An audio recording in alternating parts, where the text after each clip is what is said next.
Have you ever pondered upon the depth of your faith and what it truly means to you? This is not just a question but an invitation to introspection. It prompts us to look within and contemplate the essence of our faith, the spiritual anchor that lends purpose to our lives.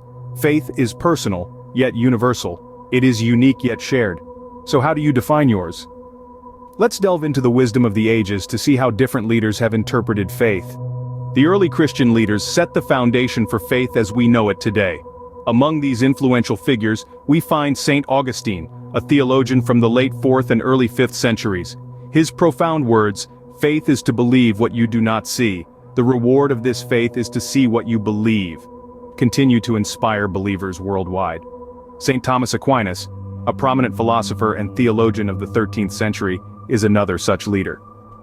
His wisdom resonates in his quote, "To one who has faith, no explanation is necessary. To one without faith, no explanation is possible." This powerful statement underscores the essence of belief.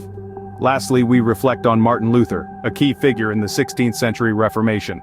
His quote, "Even if I knew that tomorrow the world would go to pieces, I would still plant my apple tree," embodies resilience and faith in the face of uncertainty.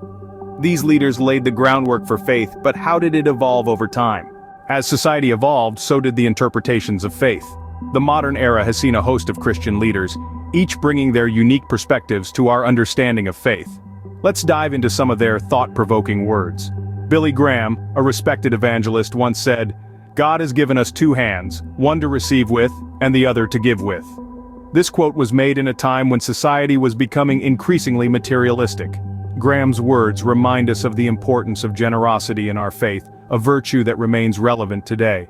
C.S. Lewis, a renowned author and lay theologian, stated, "I believe in Christianity as I believe that the sun is risen, not only because I see it but because by it, I see everything else."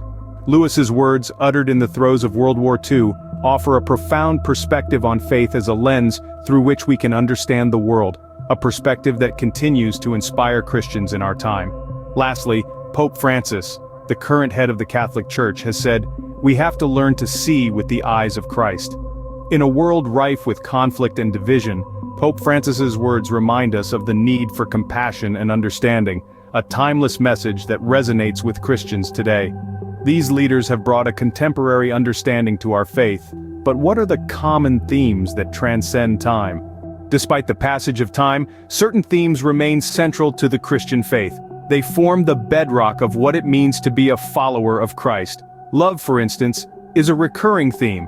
It's a love that is selfless and extends to all, just as Jesus loved us. It's the kind of love that breaks down barriers and fosters unity. Then there's forgiveness, another pillar of Christianity. It's about releasing resentment and paving the way for healing and reconciliation. Similarly, faith is a cornerstone theme. It's about trusting in the divine plan, even when the road ahead is unclear. It's a faith that brings hope and courage in the face of adversity. And lastly, salvation, the promise of eternal life through Jesus Christ. It's a theme that fills Christians with a profound sense of peace and joy. As we continue our journey of faith, let's remember these words of wisdom and carry them in our hearts.